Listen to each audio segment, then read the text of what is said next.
So anyways, we'll just start in. Could we have both of you introduce who you are, what's your name, just a little bit of background about yourselves. I'm Tracy. I work for Columbia, Missouri, and the Columbia Housing Authority's food pantry. I've been there going on 2 years now. Before that, I worked for the Missourian, and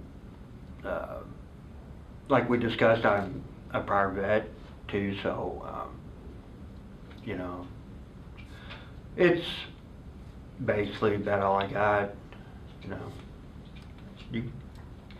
I'm Rebecca. Tracy is my husband. I also go down there to the food pantry to help him on truck days and help hand out the food to people that might need it. We've got 4 kids together.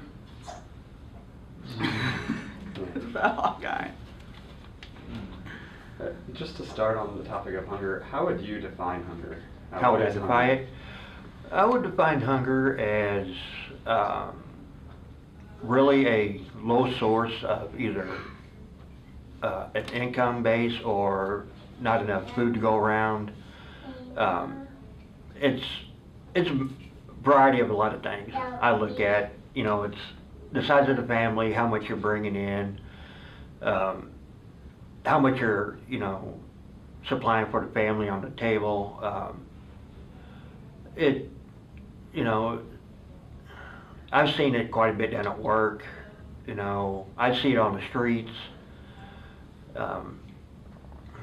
I've seen a lot of people out there on the streets, you know, that are my friends, you know, sitting there begging, you know, for like change or something. You know, it's also got to deal with like the workforce market.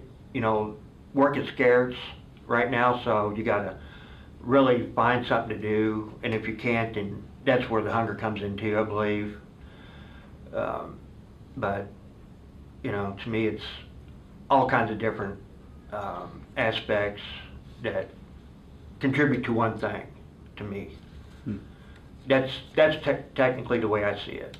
You know, other people might see it a different way. You know, but you know, I look at it as, you know, one step after another, or just a lot of different little things adding up to where you just can't take care of the family. So, I mean, that's basically all I can come up with that one. So, I mean, unless you can pinpoint what you've seen or know. That's basically what I thought of that too.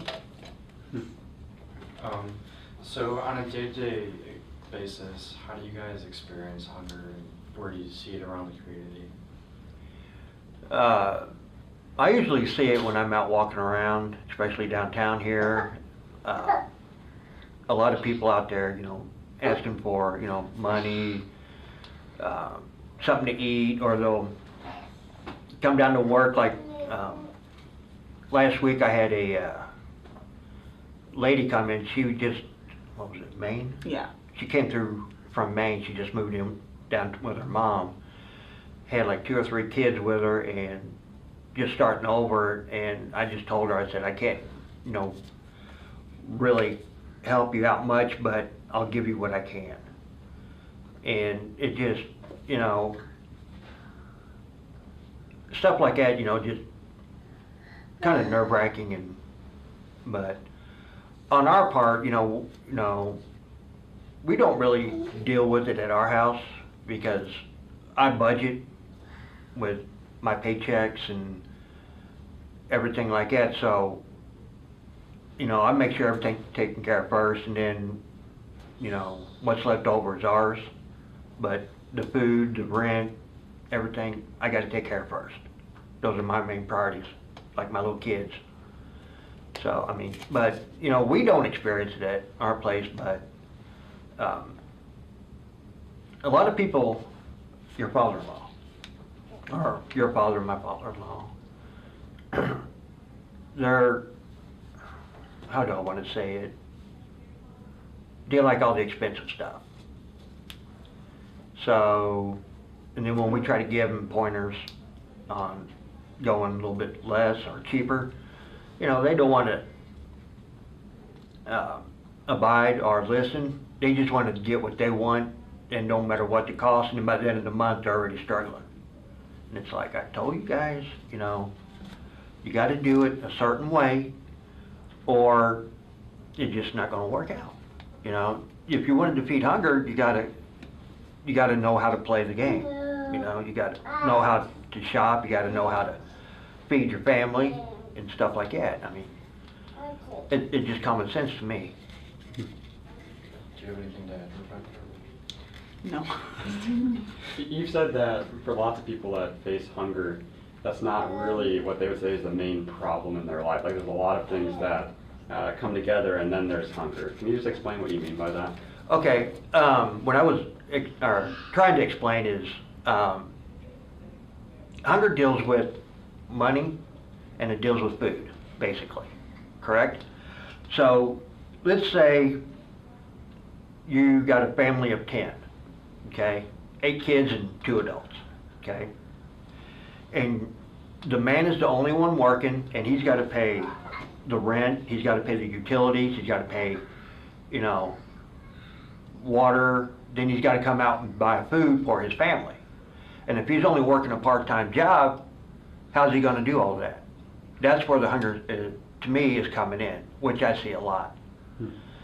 And, you know, and with them, that's the way they had it set up.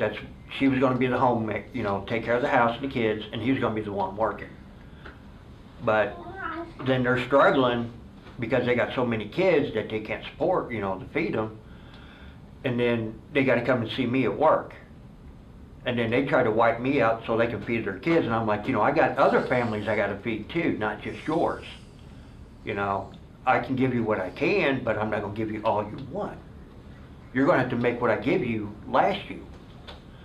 But, you know, it just comes down to that. I mean, if you're the only, if you're a double family with kids, both parents actually has to work to make it survive. To get off, you know, the hunger trip, you know, to, you know, a lot of things, you know, and plus hunger. If your kids aren't fed good enough, you know, well nutrition, they're not going to do good in school. They're going to go to school lagging, they're, you know, tired, you know, not full of energy. So if they get going with a good breakfast, you know, and stuff like that, then they're going to, you know, function in school. But if they don't have that, they're going to more or less fail in school. That's the, you know, what I've been seeing too. Yeah, you both said that budgeting was the main way that you can avoid feeling the consequences of hunger. Yeah. Were there experiences in your life that led you to learn that, or how did that come about? Yeah, when we first got together, after we had our first kid, we experienced it quite a bit until I actually learned how to start budgeting and found, like, we used to shop like Gerbs, Walmart, until we decided, you know, let's try like Aldi's, Mosier's, you know, get the cheaper stuff. It's still the name brand, but it's a little bit cheaper. And once we figured out if we can go cheaper, we can get more for the same price as we do with, you know, main stuff, and then we can survive through the month or whatever. And it took me about, what, 3-4 months to actually get my budget straight. But then after that, then I took that on to after, you know, we had our 4 kids, you know, I'm like, okay, I'm still on a part-time job. You know, I'm bringing home X amount of money every 2 weeks, you know, and that's got to go for this and it's got to go for that, plus I got to get my kids.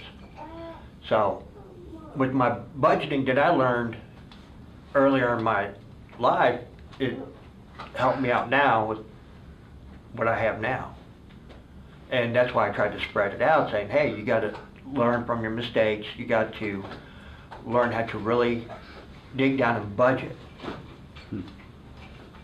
You know, your food, your house, your utilities, you got to have all that if you want to have kids. And if you're going to have kids, you got to have all the above. If you don't have none of the above, your kids ain't going to stay in your house. So if your kids are your priority, then you gotta go with steps 1, 2, and 3. You know, your house, your mortgage, your payments, whatever. And then your kids come right after that. But if you don't take care of your house and whatever, you can't take care of your kids.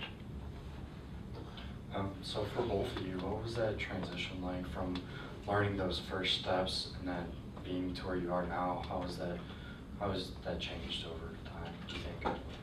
You wanna take that? Well, growing up, in my household, what we did, we went to Mosher's or Gerb's to do our shopping. We had a set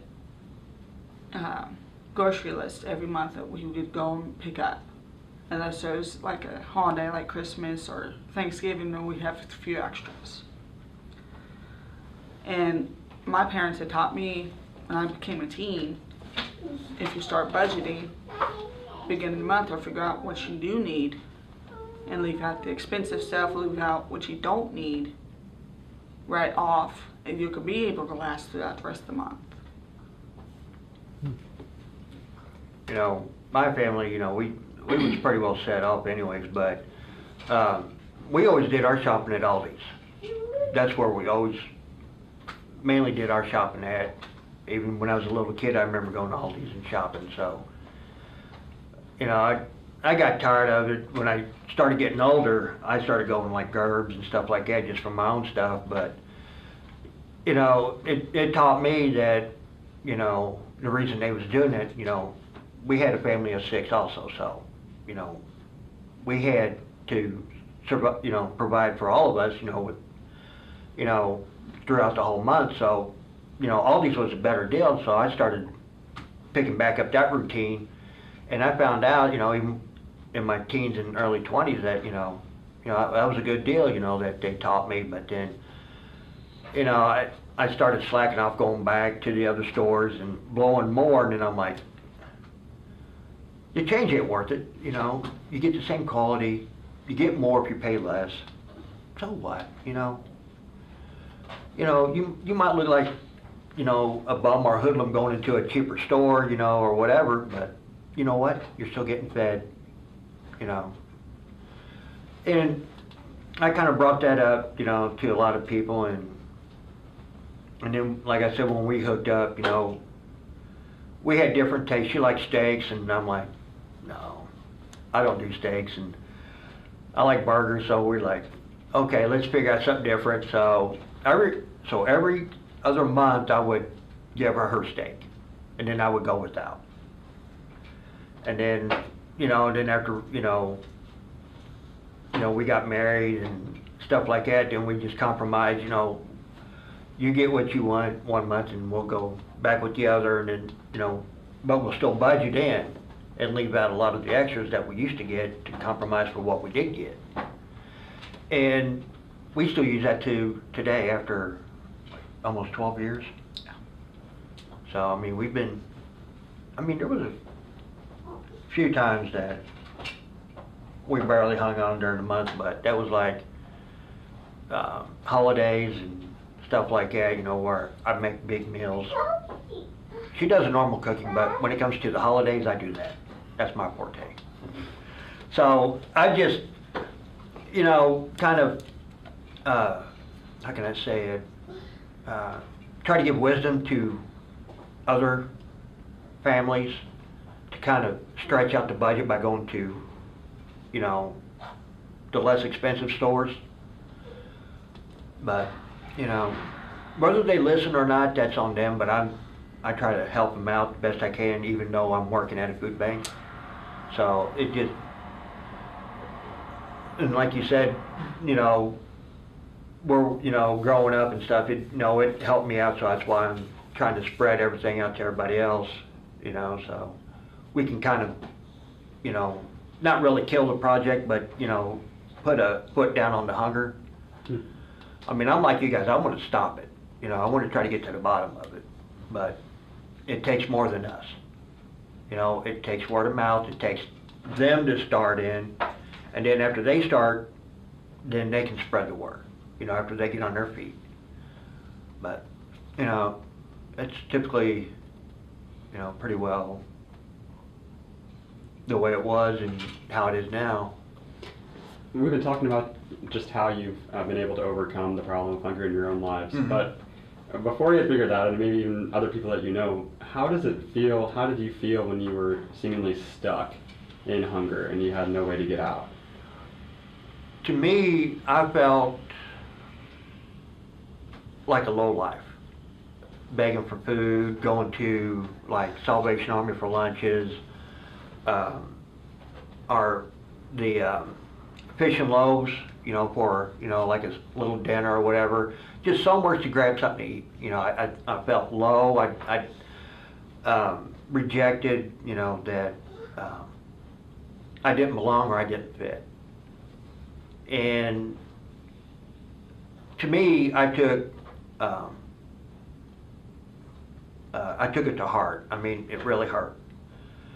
And then I couldn't get out of that rut. I couldn't figure out how to get out of it. I tried to work, and then even when I worked, I had back child support I had to pay, which was taking all my paychecks, so I wasn't able to get money. And then when I tried for food stamps, they said I made too much, and I'm like, I'm not bringing nothing home. How am I supposed to eat? And they're like, well, we go by your gross income. I'm like, God, I can't win for losing here. I work to support myself, but then the state wants to take it all, but they won't give nothing back. And I dug and I dug, and I finally got my way out to where I got a better paying job. I went to court, and then they started backing off the child support a little bit to where I had some extra money. And then when I started buying my own groceries, then if a buddy of mine needed some money, I'd give him either what I had, or I'd let him have some of my stuff, my groceries. And then I told him what to do if he was in the same boat, and then it went from him to like 3 or 4 others, and then we became a little party. And like the AA meetings and stuff like that, we had our own little group that we kind of started, and then we started bringing other people in to kind of get them motivated. And then that's what got me really excited about, kicking this habit, kicking what I didn't need, what I did need. And eventually I got on my feet. But it took me, God, what was it, about 2 years, I believe, to actually dig out of that. And that's why I'm really trying other people, to get them in the right direction and off their, and get on their feet a little more. But I don't know, it was trifling. I mean, it was, I don't know, it was, I didn't like myself back then, and I even went around, asking for help from like the veterans. They wouldn't do nothing, so I had to do it on myself. So, you? No? Okay. What do you think are some common misconceptions about hunger? I want to say probably because people don't really understand it or care to understand what it is.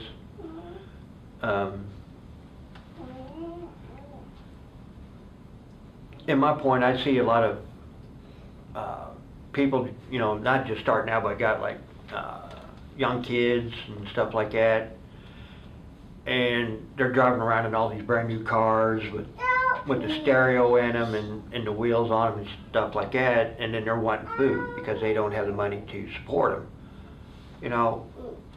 To me, if your car's more important than your kids, then there's something wrong.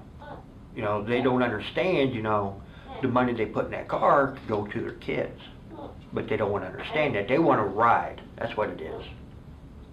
And a lot of parents don't care enough to I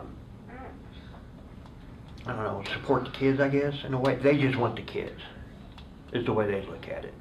They want the family, but they just don't want to take care of them. They rely on other people to do it for them. If that's good enough for you. Like with us, we put our kids first. We don't own a car by choice. It's too expensive. The insurance, the gas, the maintenance on the car. We either walk where we gotta go or we take the bus if it's too cold for the kids. Yeah.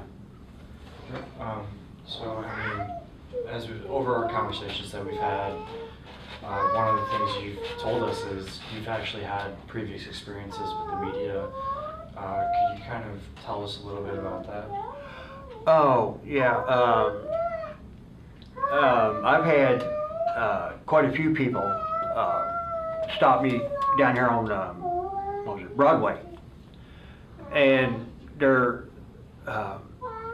they was over here at the university also, and they just come up and say, you know, who they were, and you know, if they could, you know, like take a picture, you know, of me walking down the street or just an interview, but they wouldn't say who they, you know, was working for. Sometimes they did, and it's just like, you know, your perspective, you know, coming at somebody is, you know, totally wrong.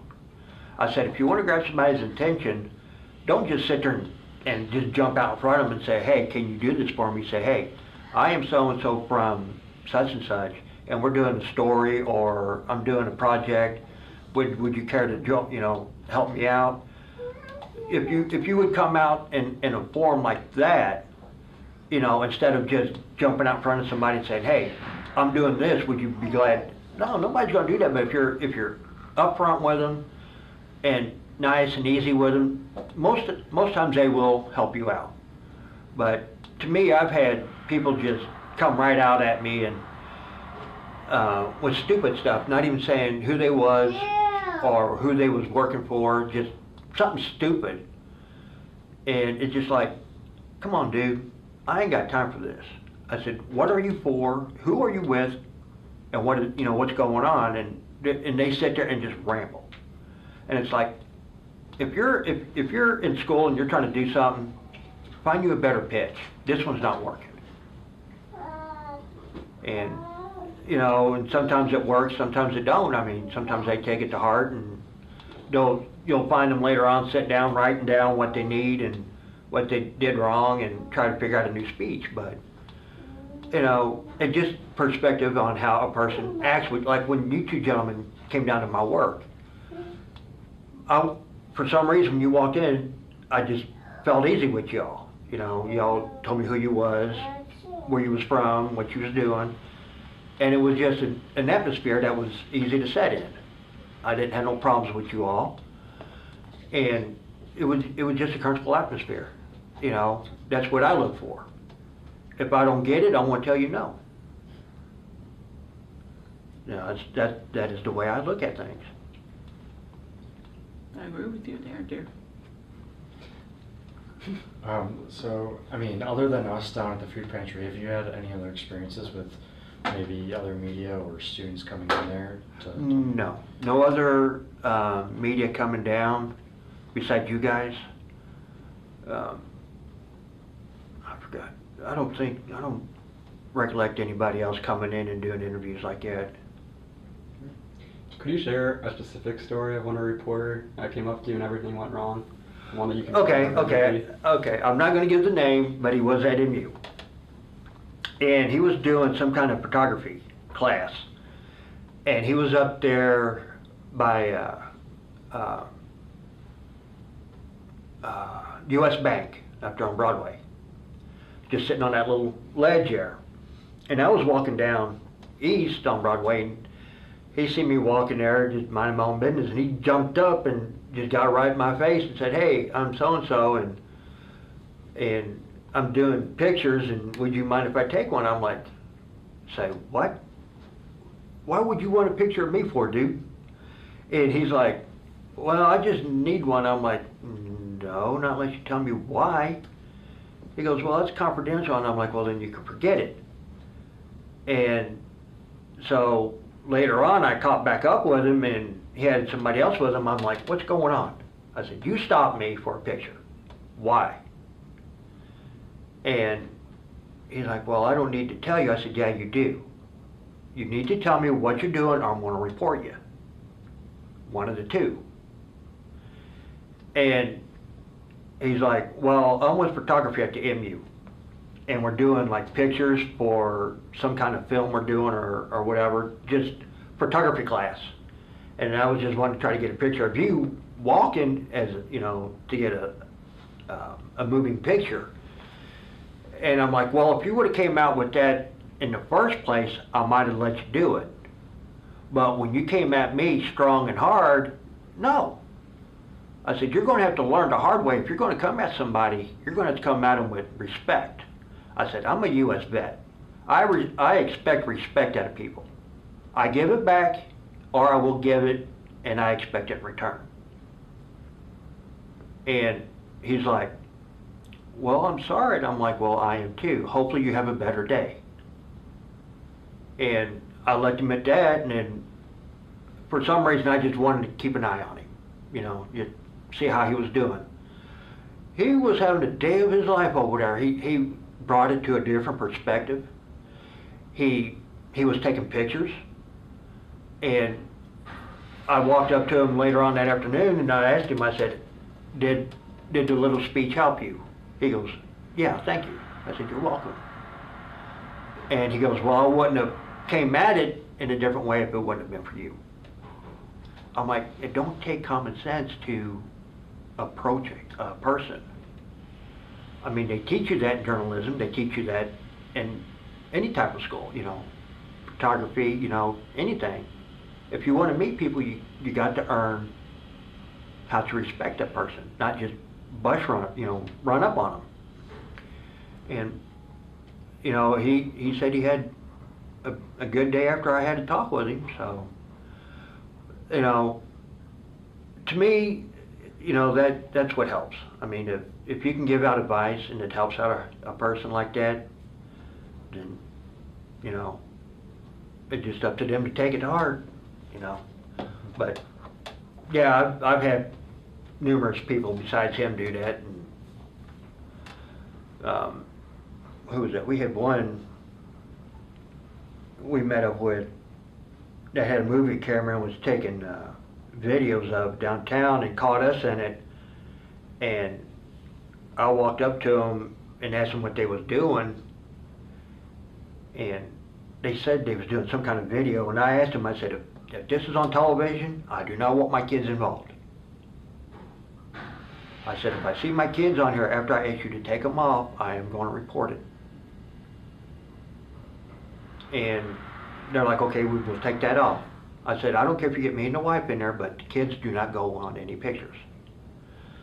And so, it just things like that, you know, they hesitated at first not to do it, but then I told them I don't want it on there. And there will be problems if there was, and they finally agreed that they wasn't going to do it. They wouldn't allow it, so. But, you know, it's, you know, a mixture of people out there from, you know, different, you know, genres of the school or other schools that do that. And others I can't really remember, but those were the only two that I can actually think of, you know, other than you guys. But what about you? Have you, when you did your solo walks? I hadn't had anyone come up to me. Okay. What do you both think are some stories that are usually missed in the media coverage about hunger? What do we overlook? What does the media overlook about hunger? No, that is a good question. Well, you had to put me on the spot on that one, didn't you?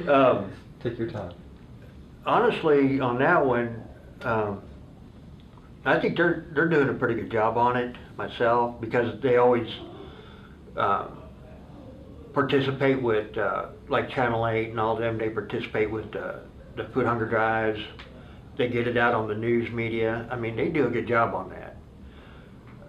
So I really can't say if they're doing a bad job or they're missing anything. To me, I think it's right where they should be. I mean, but if they can come up with something else, you know, then that's fine. But right now, I think they're doing what they can with it. With, you know, like I said, the food drives and stuff. So, I mean, Yeah, that's pretty well what they're doing is a good job for now.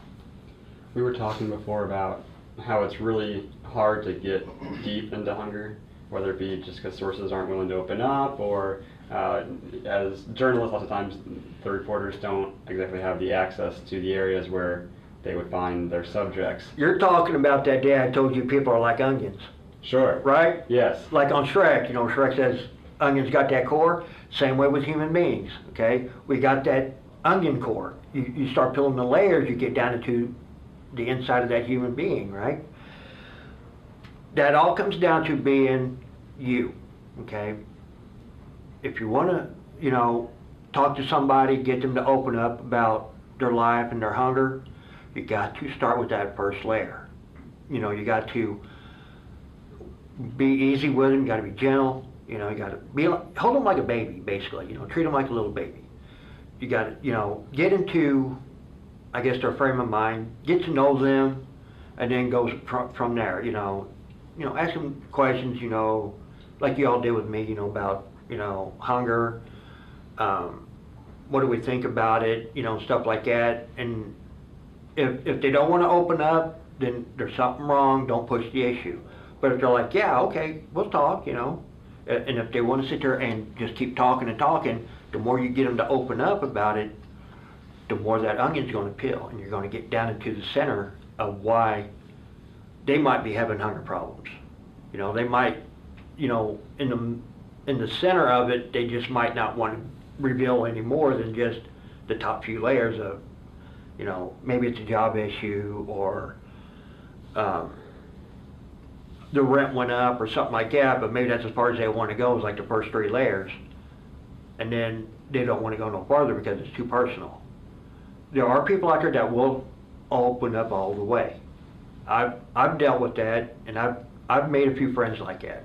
I've made them completely open up. And that the first step is, like I said, you got to be easy with the individual with certain topics. Hunger might be a hard issue for them. They might not want to talk about. Some might want to go as far as you want to go with it. But it depends on how you guys interact with them and how far they want to go. That's pretty well how I see it. So basically, for some journalists, they're handed a story idea, and for a topic such as hunger, there's much more to it. So I know you said it's all about the way we approach it. So for example, if we had approached it the same way when we first met, would you have been comfortable doing an interview with us that day? Or how do you What, the think first day down at work? that we met you, like if we had asked for an interview that day? Oh, if it was like on the street or something? Yeah. Yeah, if you would approach me like you did down at work, the same way, easy and everything, nice and polite. Yeah, I would have gave you like 15, 20 minutes and talked to you about it. Yeah, I would have. I mean, you guys, like I said, it depends on it depends on the individual, okay? On how they approach, on if I want to accept it or not. Like you guys was easy going about it. I felt comfortable with it.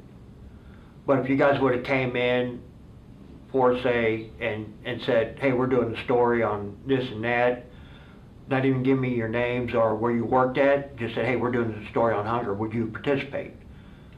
And if I would have asked you, well, where do you guys work at, what's your all's name, so I can keep it in mind, and if you said, that's okay, we really don't want to discuss that, I would have told you to hit the door.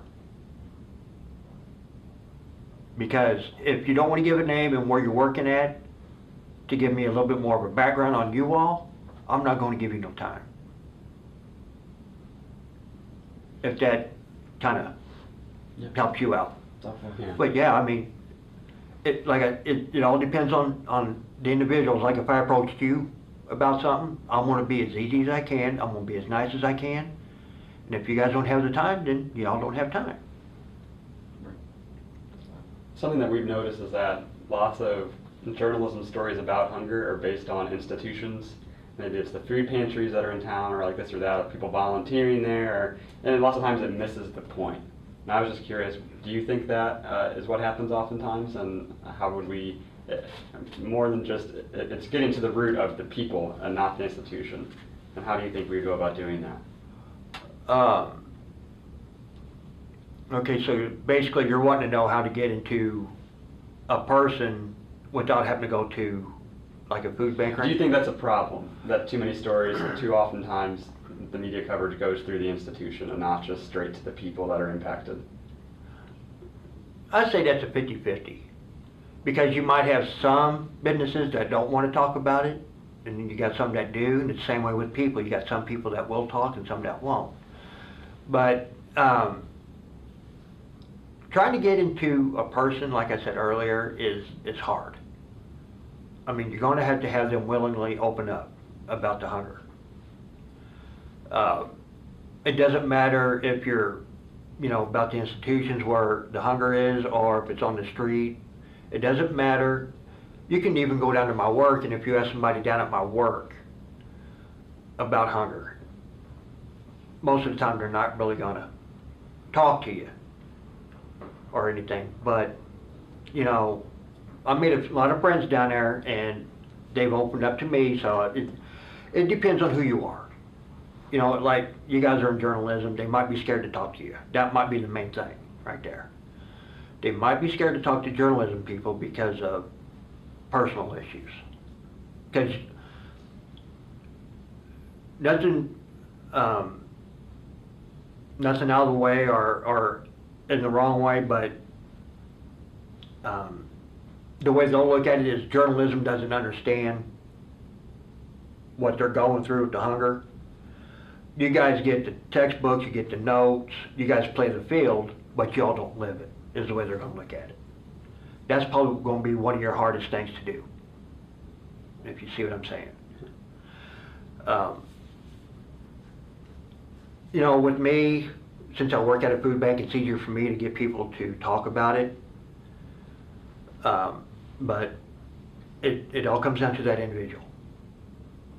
And then plus, like I said, with y'all in journalism, you guys might have a hard time getting somebody to open up. If you all could just think for a moment now, what is a story about hunger that you can think of off the top of your head that you've never seen reported? What is something that just goes under the radar? What's a story that journalists might be interested in that they've never covered? That journalism never covered? Sure. Oh. Media coverage. Oh, media. Okay.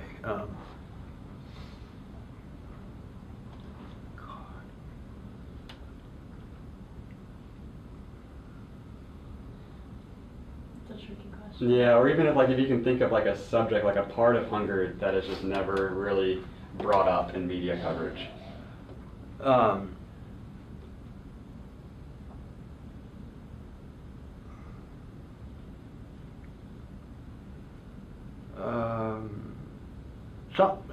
I keep wanting to say something about like, what is it?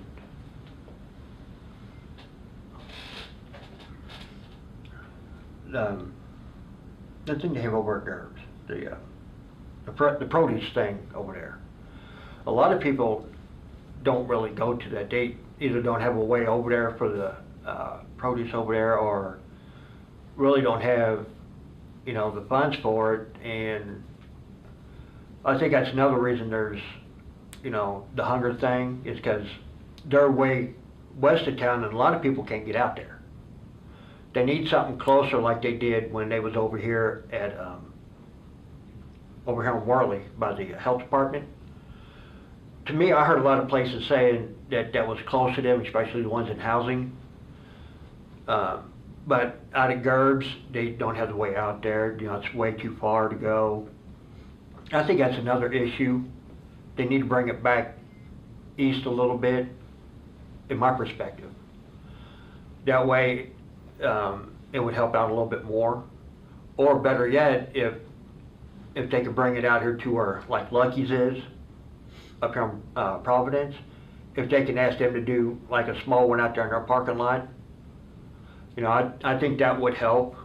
And that'd be something for journalism to cover also on the hunger is, you know, if they can get a hold of them, you know, or go out there and talk to them and, you know, see how they, you know, deal with, you know, the hunger and stuff like that. I think that would be a good step for you guys also, if y'all haven't done that.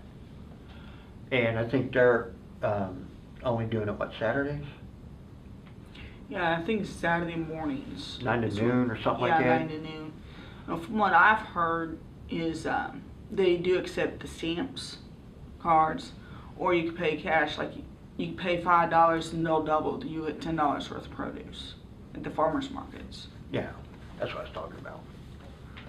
So, I mean, yeah, if you guys can, you know, take time out of a Saturday, you know, to go out there this summer or whatever when they do it or fall, might help you guys out a little bit more with your all's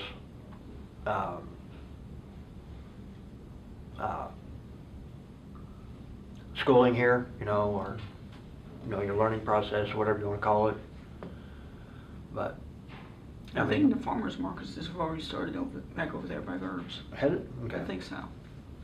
But, you know, I mean, that'd give you guys a little bit more insight too, since it's not really an institution, it's an open area. So, I mean, you know, I mean, it's a shot. I mean, if you guys want to try that too. Yeah. So, what do they do with the farmers market? Like, I mean, It's how do they do that more? It's a bunch of farmers that bring in like corn, radishes, a lot of produce, you know, fruits, veggies, and they set them out on tables, and then you just walk through and get a bunch of it and then pay it as you go, like at a regular store. But this is fresh. They're bringing in every week. When they come up to the market, they bring in new stuff every week, fresh. And like she said, you can either use the stamps or you can use cash. And usually when we walk by, we see a big crowd, but you know, I don't go in and see if I know anybody, or, you know, I don't make it my business, but I do see they do have a big turnout. I have a quick question for you. Yes, ma'am. It seems like hunger is only ever covered when something big is happening, or when there's like an event, like a food bank, something's going on and a report goes out. Do you think hunger should be reported on daily or more frequently? Yeah, I would say a little bit more on I don't know how much you guys write for the hunger, or you see that on the media, but to me, I think maybe, I don't know, twice a month might be good, you know, because you barely see it maybe once a month, unless, like I said, Channel 8 does a food drive or something like that, or the mail's doing something, you know, then they'll announce it. But at least twice a month would be good, you know, just to get the word out about things. And you know, like you said, the farmers market, you know, try to draw crowds in. I was just on the net last week, Thursday, and I found out starting this year, and 16, didn't say what month, but there's really going to be a big hunger problem now. You guys are going to have your hands full if you want to keep continuing with this hunger. The nation is dropping between 500,000 to 1 million customers off of food stamps. And the only regulations on that, from what I read, is you got to have either children in the house, you got to be in some kind of school or a training school, 18 to 49, Yeah. or disabled. And they give you a 3-month grace period if, you know, you're not working or able to work and you're not working and stuff like that. So they're really going to hit the nail on the head with this hunger now. I know they're trying to push people to work, but, you know, if you're going to push 1 million people off of stamps, there ain't that many jobs out there, especially here in Missouri. I mean, technically there's not, you know, and, you know, what's going to happen, you know, and also I heard that, this is just between us, okay? I heard that the food banks are gonna start liquidating or sending out what they give out now, so they can keep up with the demand, which ain't gonna help either. It's gonna cause more problems. To me, I see more problems coming in. You know, you're gonna see theft, you're gonna be seeing, you know, all kinds of stuff coming in just to feed the kids. And to me, I think it's a big mistake. You know, keep the stamp, you know, keep it the way it is, but give them at least 6 months to find a job. You know, who don't qualify, you know, who don't have a job, who's not technical, who don't have kids, who's not disabled. You know, if you're bodied able to work, then give them a 6 months grace period to find a job. And then if they don't, then cut them off little by little until they're completely off. That's the way I would do it. But see, I see things in a lot different than everybody up there in DC does, so. But, anything else? Yeah, just to recap, everything we've been talking about. Yes, sir. I'm just gonna come back to a question that's probably gonna just rehash some of what you've already said, but All right. if you were to describe what is the impact that hunger has had on your life? The impact that it had on me, it basically showed me a way to get out and be productive. You know, support myself.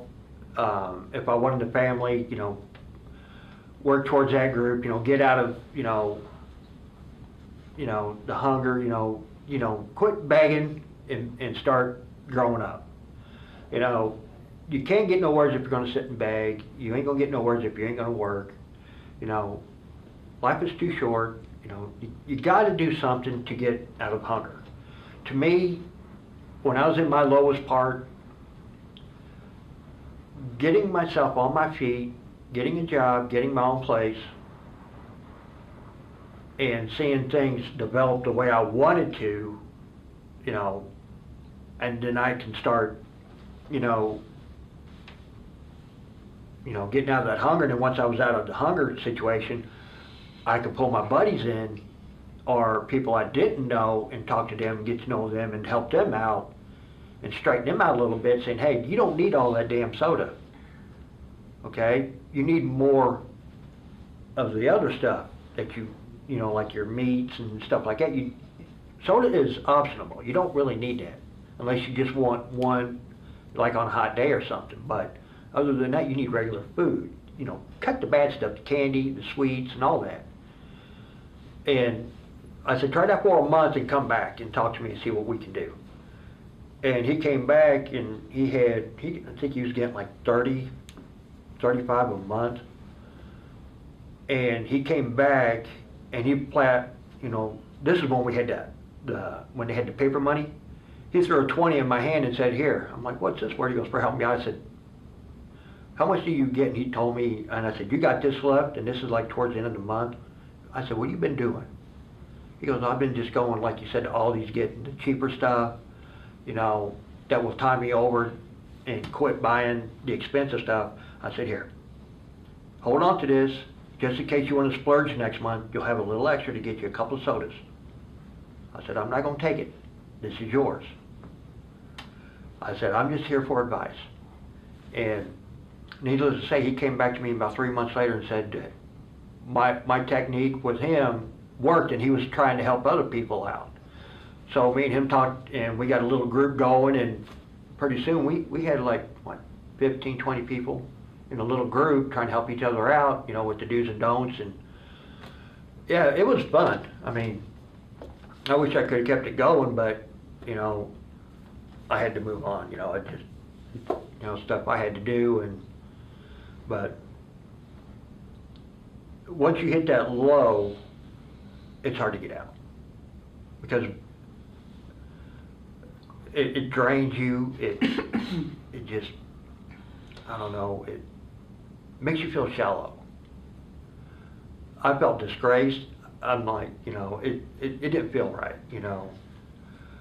So I had to wake up one day and say, enough's enough, you know, and go from there. And then it just one step after another, and then,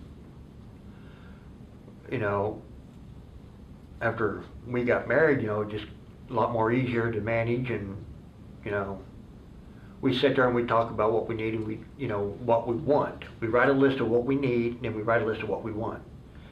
And, you know, we'll go to Mosier's, that's our main store, so we'll do our shopping there. And then if we got anything left over towards the end, we'll splurge on what we wanted, so. You know, but the kids, we get the stuff for the kids first and then what we need. And then, you know, the kids and the household stuff comes first, so. What about for you, if you had an answer to that? The impact I of don't- hunger? I don't really have an answer to that. Okay. He's covered pretty much all of it. Yeah. The schools help out some families with buddy packs. They put soups in there. They put little cartons of milk that don't have to be refrigerated. Raviolis. Snacks, and it's not very much, but it's probably enough to make it through the weekend for the kids Yeah. that don't have that amount of food in their house. It's just that much more for them. And then if some of the stuff our kids won't eat, they're picky, so I take it to work. And then the families with the kids, I give that to them to help them out. And a lot of the families, they'll sit there and thank you for it, or hell, I've had a bunch of them give me hugs. You know, just for making their day, you know, for help, you know, give a little bit more for the kids. I'm like, you know, that's just my job, but I got too deep to be friends with them that them giving me a hug is just normal for them now, just for helping them out, so it feels good.